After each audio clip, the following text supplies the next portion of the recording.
Hello, how's it going? Zach D Productions here, and I am here with my best movies of 2023 list. So, this is going to be a top 10 for what I think are the best films that came out this year, 2023. So, I thought 2023 overall has been an okay year for movies. There's definitely been a lot of flops this year, which is really disappointing. A lot of movies that either I was disappointed in or just movies I had no interest in whatsoever. Either way, there's been a lot of flops this year, but obviously there has been some gems to come out this year. And I would say that unfortunately we are way past the prime of cinema. But either way, there is still some good stuff to come out here and there in modern times. So this is going to be a top 10, but before we get started with the top 10, I do have 5 honorable mentions. Now, one of the honorable mentions I want to name here is Cocaine Bear. Now, when I first saw the trailers and stuff for this movie, and when I saw people hyping it up and stuff, I thought, this is really dumb. I wasn't sure what to think of it, but I had some friends say that, hey, it's pretty cool, you should check it out. And I did check it out, and I will say that I did enjoy it more than I thought I would. It's actually a pretty solid movie. It does have some humor, of course, and apparently it's somewhat based on a true story as well. So yeah, Cocaine Bear, yeah, pretty solid. I wouldn't put it in the top 10, but it is a solid movie and it's good enough to make the honorable mentions. Next, we have Ant-Man and the Wasp: Quantumania, which is the third Ant-Man movie. And yeah, after giving it some time to think about, this is maybe the weakest of the Ant-Man films. I just didn't like that they spent a lot of time in the quantum realm, I think it's called. I felt like there wasn't enough Earth scenes, which, I get that that's what it's about, but I don't know. It just didn't really do a whole lot for me. I just didn't really find that aspect to be all that interesting. But for what it is, it's still a pretty decent movie. I did see this in theaters, and yeah, I'd say it's decent. So yeah, of course, it's an Ant-Man movie. The Ant-Man movies are, I wouldn't say that any of them are bad or anything. I think all of them are pretty good, actually, especially the first one. I really do like the first one. But again, even though this is probably the weakest among the Ant-Man trilogy, still a decent movie for what it is. Next, we have 65, which I know that a lot of people would actually place on their worst movies of 2023 list, but I actually seem to like this movie more than a lot of people. This stars Adam Driver, and it does have a lot to do with dinosaurs, and some of you may know, some of you may not know, but I am a big dinosaur fan, so that's obviously something that's going to pique my interest. Overall, I thought it was a pretty good movie. Not good enough to make the top 10 cut, but overall, still pretty good. Still pretty good. Adam Driver's performance in the film I thought was okay as well. Not great or amazing, but okay, I would say.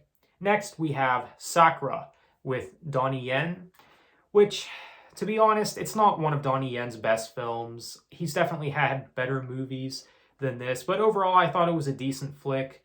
So, Sakra, it is what it is. I'd say it's decent. Good enough to make the honorable mentions.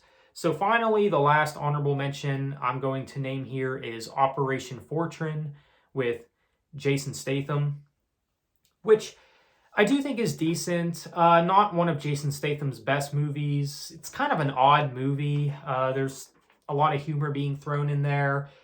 Some action scenes, decent enough action scenes, but yeah, it's just not one of Jason Statham's best, and it's at least good enough to make the honorable mentions cut. So Operation Fortune, pretty decent movie for what it is. So now let's go ahead and move on to the top 10. We're going to be going from 10 to 1, worst to best. So at number 10, I have Fast X, which is, of course, could also be known as Fast and Furious 10. I actually do like this movie. I know that some people did not like it, but I did like this film. And I think, in my opinion, it's probably the best Fast film since Furious 7, among the Fast saga. Really, my only complaint with this movie is there wasn't enough Jason Statham. He shows up towards the latter half of the movie, and that's really about it. Jason Momoa is the villain in this, and I thought he was a decent villain. I know that some people kind of gave him flack for this role or whatever, but I thought he was actually a decent villain. And yes, towards the end of the movie, there are things that do leave it open for the next film, the next Fast and Furious film. So yeah, overall, I thought it was good. It's another fun Fast film. Yes, you could say it is more of the same. And to be honest, the Fast and Furious franchise, they do need to hang it up. They do need to hang it up already. I mean, it is basically just more of the same at this point. I mean, what else could you really do? Even though I do like this film, that is, you could say, another complaint that I have with it. But overall, like I said, I would say it's probably the best one since Furious 7. I would say it is a step up from the last few at least. So Fast X, pretty good movie, I'd say. Pretty fun. So next, at number 9, we have The Equalizer 3, of course, with Denzel Washington. Pretty solid movie. I still think the first one is the best, and I don't think anyone would argue with that. Some people might even say that the first one was really the only one that needed to happen. The Equalizer never needed sequels, but I do like the Equalizer sequels, actually. The third one, which is the most recent entry, I do think is a solid one, actually. I feel like they took the franchise in a darker direction with this film. It takes place in Italy, and Denzel Washington's character has to defend the city and everything from this gang. And of course, you know, this character, he does what he does best. And yeah, of course, when it comes to the Equalizer films, you know, they're usually a treat to watch. Even though I do think that the sequels are not as good as the first, but they're still pretty good movies. And the third one is, without exception, it's still a pretty good movie, I'd say. So The Equalizer 3, pretty good movie. So next, at number 8, we have Ride On with Jackie Chan. And I could see this movie going down as one of the more underrated movies of 2023. I actually really enjoyed this movie, more than I expected, and I feel like with Jackie Chan, his more modern stuff is very hit or miss. Some of his more recent movies that I've seen, it's kind of or some of his recent stuff is kind of I'd say. Not all that impressive. Some boring movies, might I add, of some of his more modern movies. But this is actually one of his better modern flicks, I'd say. And even though this is a Jackie Chan flick, it's more of a drama than anything. There's not really a whole lot of action. I mean, the action is there, but it is more of a drama than anything.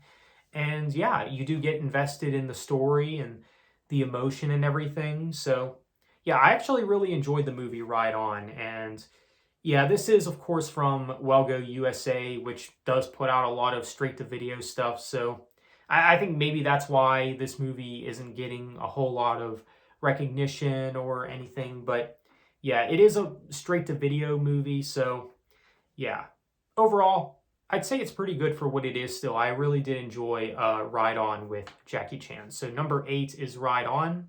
So number 7, we have Retribution with Liam Neeson. I am a Liam Neeson fan. I do like a lot of his movies, of course, like Taken, Nonstop, Run All Night, The Commuter, just to name a few. Honest Thief is also a good one. So yeah, Retribution, this is another solid Liam Neeson flick. Now with this one, there's not really a heck of a whole lot of action. And maybe that has a lot to do with Liam Neeson's age, because he's getting older, of course, and he can't do action scenes the same way he could back in the day. But all in all, I still did enjoy the action in this one. I know that some people have said that it's basically Speed with Liam Neeson, and I can kind of see that. So yeah, I know that this one kind of got mixed reviews, but overall, I liked this movie. I liked it. I wouldn't say that I loved it, but I did like it, though. I thought it was a pretty solid Liam Neeson flick. So Retribution is coming in at number 7. So at number 6, we have Plane with Gerard Butler. This movie pleasantly surprised me. I mean, when I first saw the trailers and stuff, and when I first heard about this movie, didn't really have that much interest, but when I checked it out, it actually pleasantly surprised me. I think Gerard Butler is a very good actor, and I think his performance in this movie was pretty solid. So yeah, and I know that some people complained about the title of the movie being Plane. See what I did there? So, yeah. Overall, Plane, pretty good movie, I'd say. Really solid. So, Plane is coming in at number 6. So, at number 5, now I can see some people rolling their eyes at this one. Some people might heavily disagree with this one being in the top 10. Some people might say that it at least deserves to be in the honorable mentions cut. But for me, I do like this movie, and it has grown on me.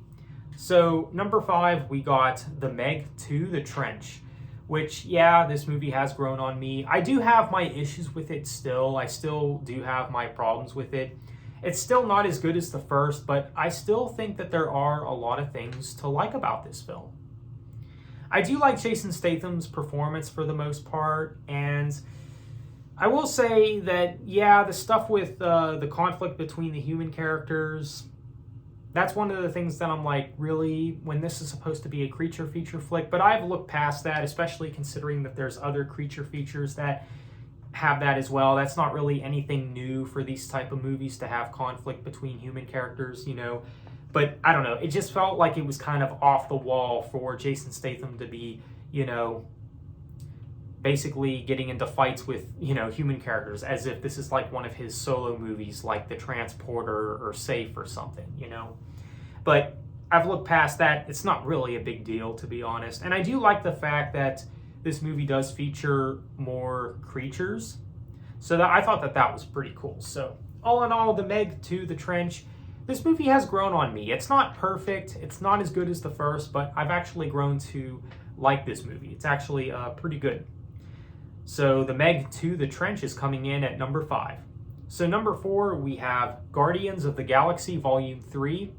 This is definitely one of the best movies of 2023. And I knew after seeing it that, yeah, this is definitely going to go down as one of the best. Easily a top 5 contender. And yeah, it's coming in at number 4 for me.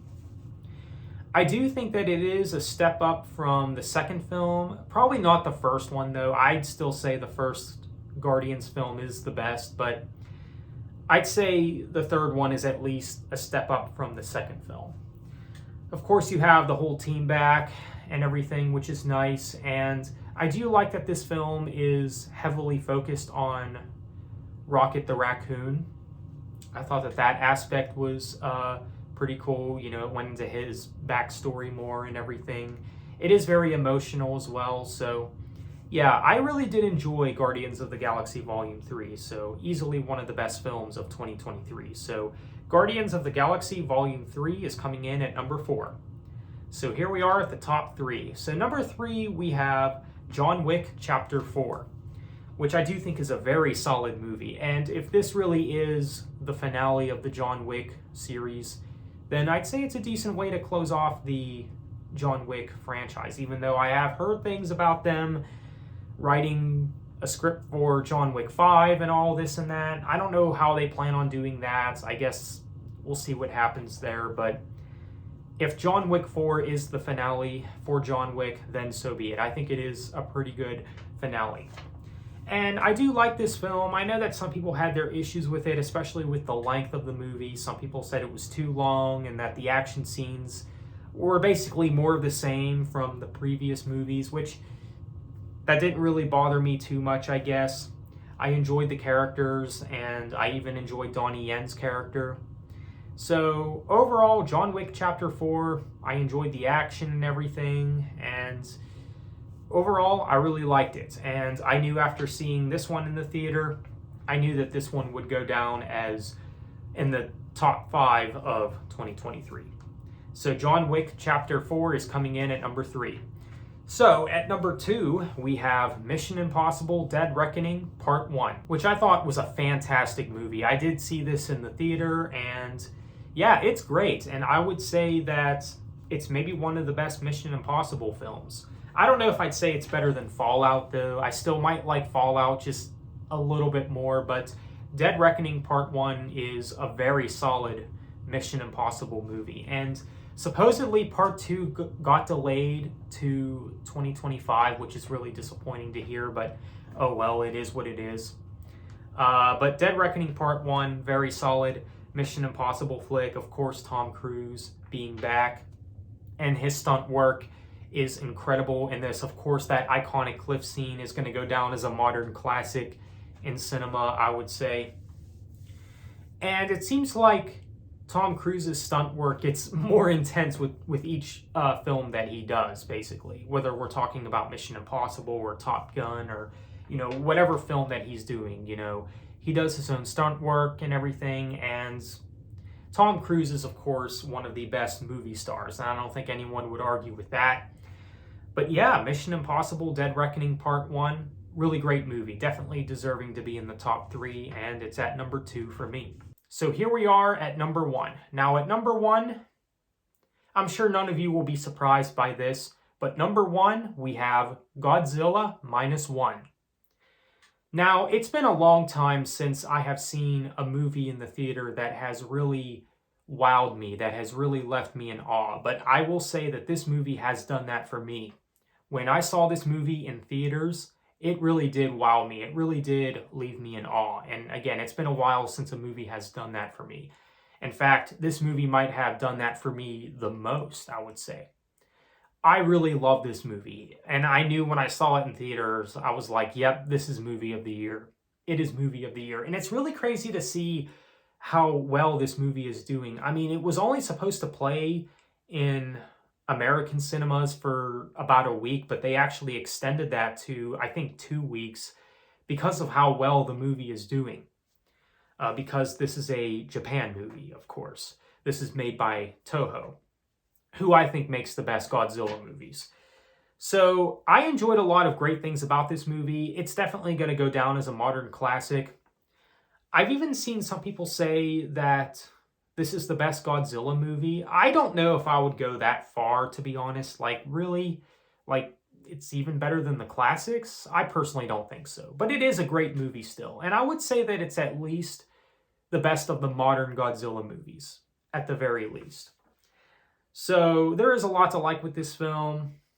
I think Godzilla is very menacing in this movie. I even like the design of Godzilla in this movie. I mean, yeah, you could say that they were basically going off of the legendary version of Godzilla with this design, but I still like it. I still like the design of Godzilla in this film. And he's very mean in this movie, and there's some stuff that he does in this movie that I have never really seen from Godzilla before. Spoiler alert, there's a scene where, the human characters, they blow off half of Godzilla's face, but, his face, regenerates, and I'm like, okay, that is pretty sweet. That is pretty cool, I'm not gonna lie. And towards the end, they do kind of leave things open-ended. So there might be a sequel to Minus One, which I think I've heard something about the director wanting to do a sequel to this, which I'd be totally okay with that. I'd totally be okay with Godzilla Minus One getting a sequel. And this movie could be seen as basically a remake of the original Gojira. I can kind of see that. I know that other people have made that argument as well. So overall, I love this movie, Godzilla Minus One. It's definitely worth seeing if you have not seen it. I mean, I'm definitely going to pick it out whenever it comes out on Blu-ray and DVD. So overall, fantastic movie. That is, in my opinion, the best film of 2023, Godzilla Minus One. So let me know what you think. What are your top 10 movies of 2023? Feel free to let me know. So on that note, thank you for watching. Have a good one.